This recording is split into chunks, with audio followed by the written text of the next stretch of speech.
मेरी बात। तुम लोग को एक डिफरेंस बताता हूँ, एक मैच्योर बंदे और एकदम दिमाग घुटने वाले बंदे में।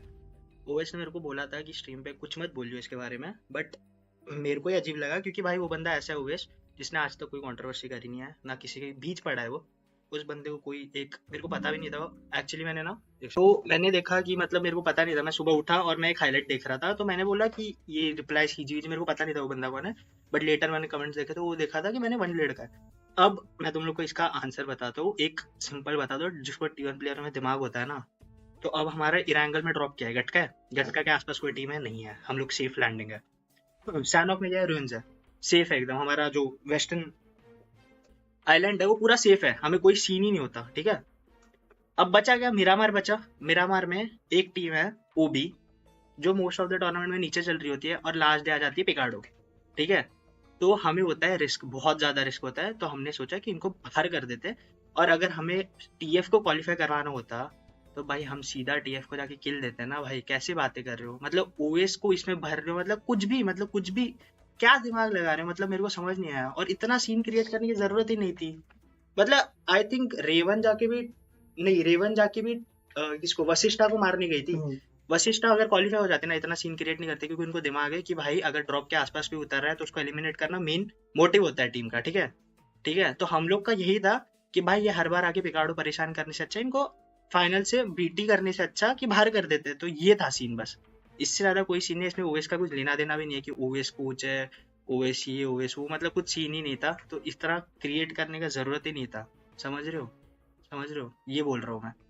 मतलब कुछ सीन ही नहीं था। हम लोग तो बोल रहे कि हमें ओबी को बाहर करना था, क्योंकि पिकाडो आ जाते हैं और वो कैम्प करते हैं, जो भी है उनका जो भी स्ट्रैटेजी होती है। तो हमें बीट नहीं चाहिए था, बस इतना ही था हम लोग का मेन मोटिव, तो हमें बाहर करना था बस। और इतना ही बताना था मेरे को। इसमें ओएस का कोई लेना देना भी नहीं है, जो ओएस को तुम भरे जा रहे हो कि ये ओएस वो, तो वही है, बस यही बताना था मेरे को। I hope you stay in CG for a long time. I'm here for a long time. I'm here with my teammate Goblin Near Nectar. No problem. मोगो किस पावर, मोगो मैं क्यों जाऊंगा भाई। मोगो वो लोग, वो चार थोड़ी ना कुछ चेंज होगा उन लोग में, इतने टाइम से है साथ में। वेयर इज ओवेस, ओवेस का मेरे को थोड़ी पता। ओवेस होगा अपना स्लग वाले मैटर पे कि जब कोई ई स्पोर्ट्स टीम जो है, क्या कहते हैं, आप खेल रहे होते हो ई स्पोर्ट्स टीम, हाँ, जब आप कोई कंपटीशन खेल रहे होते हो तो आप चाहे हाथ से मारो, चाहे पैन से मारो, चाहे आप पिस्टल से मारो, चाहे आप एकेएम से मारो, चाहे आप M4 से मारो, मारना मारना होता है। आप नहीं जानते सरकमस्टांसेस क्या है। अर्ली फाइट था वो गेम का। अगर स्लग ने किसी गॉर्डल के बंदे को नॉक करके गन से जाके फिस्ट करके फिनिश किया, दो सिनारियो हो सकते हैं। पहला सिनारियो मुझे ये लगा जब मैंने देखा कि शायद गोलियां कम होंगी, बट गोलियां डिसेंट थी। बट कोई ये भी हो सकता है कि कोई ये भी ना चाहे कि हम अगर गोली मार के फिनिश करें तो आसपास के लोग जो है वो देख लें कि क्या मतलब उनको साउंड आ जाए जो रोटेट कर रहे हो कि वहां पे तो गोलियां चल रही हैं, और वो थर्ड पार्टी ना हो जाए, इसलिए उन लोगों ने साइलेंटली फिनिश कर दिया। फर्स्ट थिंग, कोई भी माइंडसेट हो सकता है। सेकंड चीज, किसी भी चीज से आपको फिनिश कर सकता है। कल को आप उठ के ये नहीं बोल सकते किसी बंदे से कि मतलब आप हेट नहीं दे सकते कि तूने मेरे को M4 से क्यों मार दिया। फिस्ट फिस्ट होता है, पैन पैन होता है, और हर गेम में होता है। वैलो में भी लोग नाइफ करते हैं, चिल तरीके से लिया जाता है, कोई डिसरिस्पेक्ट नहीं होता। लेकिन हाँ, ओवर पावरिंग होता है कि हाँ भाई ऐसा कर दिया, लेकिन उसमें डिसरिस्पेक्ट की बात नहीं है। थर्ड ऑफ ऑल, जहां से ये बोला गया कि क्या कहते हैं कि भाई ऐसा नहीं करना चाहिए ऐसे और के फैंस को, ये वो, वैसे मेरे को नहीं बोलने का कोई नीड है, लेकिन फिर भी ये मेरा ओपिनियन है। This is what I think of about the situation. जब बोला गया कि फलाने और के फैंस जो है ऐसा करते हैं और ये वो, तो जब उस सामने वाली ऑर्ग ने बोला कि भाई ऐसा नहीं बोलना चाहिए, हर चीज़ पे हमें नहीं बोलना चाहिए, तो आई थिंक वो एक राइट चीज़ थी। क्योंकि हर फैन बेस में अच्छे भी होते हैं, बुरे भी होते हैं, but we can not generalize it to be like कि उनका फैन, किसी का फैन बेस ही खराब है, ठीक है।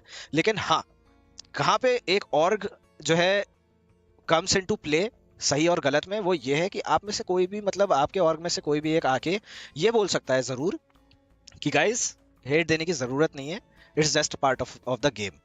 तो मतलब यू कैन कंट्रोल इट। अगर if something is turning into something bad, तब आप आ सकते हो फ्रॉम योर ऑर्ग साइड और अपने फैन बेस को बोल सकते हो गाइज अब आप लोग हाथ से ज्यादा जा रहे हो, जो भी कर रहा है मत करो, it's part of the game, chill way में ले सकते हो। ये जब चैट में गॉडल के लड़कियों को उल्टा सीधा बोला जाता है, देयर आर मेनी डेज जब गॉडल के क्रिएटर्स को फीमेल क्रिएटर्स को उल्टा सीधा बोला जाता था, तो मैंने कितनी बार आके बोला है कि भाई मतलब इट्स डिसगस्टिंग कि जो है इस तरीके से बोला जाता है, बेचारियों का कोई रोल भी नहीं है यहाँ पे, जब हुआ तो आके रोकना चाहिए था। ये मेरा टेक है। और वहां से मुझे लगता है दूसरे एंड से ये गलती थी कि मतलब पूरे फैन बेस को नहीं बोलना चाहिए था, which was right on their part. सबसे टॉक्सिक गॉडल ऐसा नहीं बोला जा सकता कि सबसे टॉक्सिक फलाने का फैन बेस है, ढिमाके का फैन बेस है। Toxicity is toxicity. जब आप किसी भी, अगर आप मेरी कोई बात अगर आपको बुरी लगी और अगर आप मेरे घर, मेरे माँ, मेरे बाप, मेरी बहनें, मेरा रिलीजन, मेरा कोई भी करीबी दोस्त, इन सबको आप ड्रैग करने लगेंगे तो इट इज टॉक्सिक।